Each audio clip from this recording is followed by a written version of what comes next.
Не болды інім? Допуск айтып жүрсің ғой сен? Осы братан шыдамда шегі бар, жағыңды айырып жүрем қазір. Ей, мен ұратын адам әлі дүние күйген жоқ, інім. Қашан кеп қойғансың сен, інім? Біраз бұл есейіп қапсыңдар ғой, көпсіңдер ме?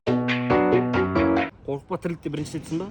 Қазір сөйлесем, ары бері әңгіме айтамын, чотам деймін, сол жерде кигізесің. Хорошо? Болып кетіп жүр. Ей, інім, не болды? Жұлқынып тұрсың ғой, жұлқынып. Қаның бойыңа сыймай, бұлқынып тұрсың ғой, бұлқынып, а? Чотам. Чот. Кигіздің братан. Кигізгенің осындай ма сенің? Мынаған еді ғой? Мынаған ба? О, мына кепкі әдемі тұр да? Зор. Зор болды. Енді мен саған кигізем. Жүр, көзіміз шешетін тірлік еді ғой конкретно. Не болыпты енді? Не үшін папашкелер шақырып алдың? Көпті көрген кісілер ғой. Киген балалардан ұятты қазір. Күрестіреді екеуміз, білесің бе? Мынаның бәрі күресші шығады, наурыз болады қазір. Йотай, шақырып жатыр. Ой, қарабет. Шешуге тырысшан, талпауып тұр. Жігіттер, біз конкретно не пропшар? Бас сендерді де қате боқтағандарына. Болмаса мирно болайық. Қалай мирно?